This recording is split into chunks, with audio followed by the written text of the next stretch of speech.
आज कई दिनों से यूजीसी पर एक विवाद हो रहा है और यूजीसी का विवाद यहाँ से शुरू होता है कि सरकार पढ़ने वाले बच्चों के बीच में जो सवर्ण बच्चों के द्वारा कभी कोई घटना घट जाती है उसको लेकर के दलित और ओबीसी बच्चों के संरक्षण के लिए एक कानून लेकर के आई है, जिसके कारण बड़ी भ्रामक स्थिति हो गई है और आज देश में बड़े पैमाने पर विरोध हो रहा है। ये मेरे सामने कुछ बच्चे हैं, इसमें हमारे भी बच्चे हैं और दलित समाज और पिछड़े समाज लगभग हर समाज के बच्चे हैं। ये रोज साथ में खेलते हैं। कितने दिन से तुम लोग साथ में खेल रहे हो? 5 साल से ये बच्चे डेली शाम को आते हैं और खेलते हैं।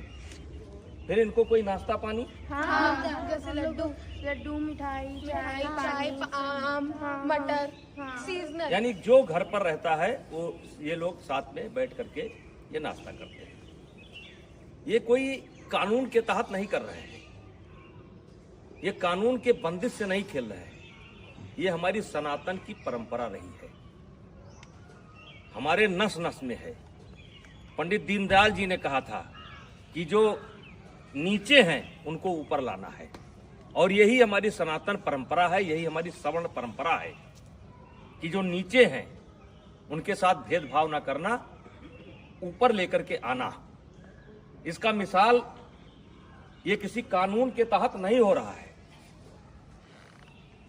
और आज मैं सरकार से कहना चाह रहा हूं कि समाज कैसे चलता है, ये ऑफिस में बैठ करके समाज को नहीं चलाया जा सकता है। समाज को चलाना है तो गांव आइए और गांव में देखिए कि बिना भेदभाव के, बिना किसी जातीय रंग के एक साथ बच्चे खेलते हैं। कोई बच्चा किसी की जात नहीं पूछता है। क्या आप चाहते हैं कि भविष्य में इस घर के अंदर एंट्री दी जाए तो ओबीसी को न दी जाए? क्या आप चाहते हैं इस घर में एंट्री दी जाए तो दलित को न दी जाए? क्या आप चाहते हैं ऐसा आप माहौल खड़ा कर रहे हैं? तो आपसे हाथ जोड़ करके विनती है, इस मामले को वापस लीजिए। और मैं अपील करना चाहता हूं, सवर्ण समाज से अपील करना चाहता हूं कि इसमें संपर्क करिए ओबीसी के लोगों से। ओबीसी समाज के जो समझदार लोग हैं उनसे संपर्क करने की जरूरत है। जो दलित समाज के समझदार बच्चे हैं उनसे संपर्क करने की जरूरत है और उनसे इसका विरोध कराना है। क्योंकि गांव में हम एक साथ रहते हैं, गांव में कोई शादी होता है, ब्याह होता है, हर आदमी का कोई ना कोई हक है, कोई ना कोई नेग है, हर तरीके से भागीदारी होती है। अभी मैंने सनातन कथा कराया, 1 जनवरी से लेकर के 8 जनवरी तक मैंने सनातन कथा कराया और जिसमें सदगुरु रितेश्वर महाराज जी ने कथा कहा। मैंने 52 जाति समाज के जो धर्म गुरु थे उनसे उद्घाटन कराया, उनसे एक एक वृक्ष लिया और मैं सनातन वाटिका बनाने जा रहा हूं। आपने तो कानून बना करके हमारे उस मिशन को स्वाहा कर दिया। आकर के आइए हम आपको दिखाते हैं कि कौन सा समाज ऐसा है जिसने उस कथा में भागीदारी नहीं की है और सहयोग नहीं किया है। तो ये कोई नई परंपरा नहीं है, ये हमारी सनातन परंपरा है, ये हमारी परंपरा रही है। इसमें कानून की कोई जरूरत नहीं है। हाँ, कोई बच्चा गलती करता है जो क्षमा करने योग्य नहीं है तो उसको आप सजा दीजिए। यदा कदा घटनाएं घट जाती हैं, सजा दीजिए, उसमें कोई विरोध नहीं है। लेकिन ये जो कानून है ये समाज में टकराव पैदा करेगा और इसीलिए आज कई दिन से मेरे ऊपर दबाव पड़ रहा था, बोलो बोलो बोलो। हमने कहा हम गांव में जाकर के बोलेंगे। ये बच्चों को मैंने जानबूझ करके इकट्ठा नहीं किया है, इसमें हर जात समाज के बच्चे हैं और एक रोज की बात नहीं, रोज खेलते हैं। और ऐसा केवल यही नहीं है, हर गांव में है। हर गांव में कोई क्रिकेट खेल रहा है, कोई कबड्डी खेल रहा है, कोई खो खो खेल रहा है, एक साथ पढ़ते हैं। वैसे भी इसके पहले आपने कानून बनाए, दलितों के ऊपर अत्याचार ना हो इसके लिए कानून बनाए। क्या दलितों के ऊपर अत्याचार रुक गया? महिलाओं के साथ अत्याचार ना हो उसके लिए कानून बनाए आप, क्या वो रुक गया? दहेज के नाम पर कानून बनाए आप, क्या वो रुक गया? रुका नहीं, दुरुपयोग ज्यादा होता है। जहां ऐसे कानूनों की समीक्षा की बात होनी चाहिए, अब पता नहीं किस मंशा से अधिकारी बैठ करके ऑफिसों में निर्णय ले लेते हैं। अब वो चाहते हैं कि ये बच्चे अगर दोस्ती करें तो जात देख करके करें, वर्ग देख करके करें। तो मैं इस कानून के पूर्णतः विरोध में हूं। अगर जरूरत पड़ेगी तो आंदोलन होगा, लेकिन आंदोलन में केवल क्षत्रिय नहीं होंगे, सनातन धर्म के मानने वाले सब होंगे, दलित भी होंगे, पिछड़े भी होंगे। ऐसे कानून की जरूरत नहीं है जो कानून हमको बांटता हो।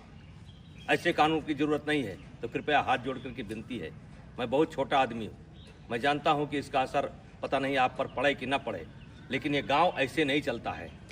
अगर इस लोकतंत्र को जिंदा रहना है तो गांव में क्या हो रहा है इसको देखना पड़ेगा। ऑफिस में बैठ करके आप गांव को नहीं दे सकते। तो कृपया यह बंद करिए।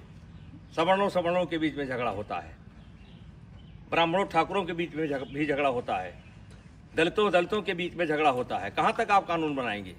तो भाईचारा स्थापित करिए। और ये जो कानून है ये समाज को फाड़ फाड़ कर देगा, और इससे आने वाले समय में देश का बहुत नुकसान होगा, राष्ट्र का बहुत नुकसान होगा, समाज बढ़ जाएगा। कृपया हाथ जोड़ करके विनती है, ऐसे कानून न लावें। कहने को तो बहुत कुछ इच्छा है, बोला जा सकता है, लेकिन बोलने की कोई आवश्यकता नहीं है। इस कानून से ये बच्चे बढ़ जाएंगे,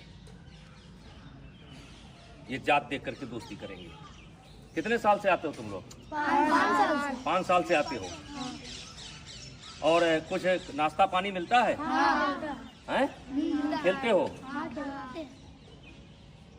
तो मैं जो लोग भी लेकर के आए हैं उनसे कहना चाहता हूं कि ये कानून आपका समाज में भेदभाव पैदा करेगा और ये बच्चे बढ़ जाएंगे, और ये देश के लिए अच्छा नहीं होगा। और मैं इस कानून में, वैसे मैं एबीपी का बयान देख रहा था, संतुलन की बात की गई है। इस कानून में संतुलन नहीं है। आपने एक पक्ष को अपराधी बना करके खड़ा कर दिया है, और वकील का भी मौका नहीं दिया कि इनका वकील कौन होगा। तो जो गलत करता है उसको सजा मिलनी चाहिए, चाहे क्षत्रिय समाज का हो, चाहे ब्राह्मण समाज का हो, चाहे किसी समाज का हो, वो सजा का हकदार है। उसका कोई समर्थन नहीं करेगा, हमारा कोई समाज समर्थन नहीं करेगा। लेकिन आप ये बच्चों में भेदभाव मत पैदा करिए, स्कूलों में भेदभाव मत पैदा करिए। और मैं फिर अपील करना चाहता हूँ दलित समाज के बच्चों को, जो पढ़े लिखे बच्चे हैं उनको अपील करना चाहता हूँ, ओबीसी समाज के बच्चों को अपील करना चाहता हूँ। ये देश हम सबका है, और इस देश में सौहार्द बनाए रखना हम सबकी जिम्मेदारी है। तो कृपया ऐसे कानून का समर्थन न करें। धन्यवाद। ठीक है।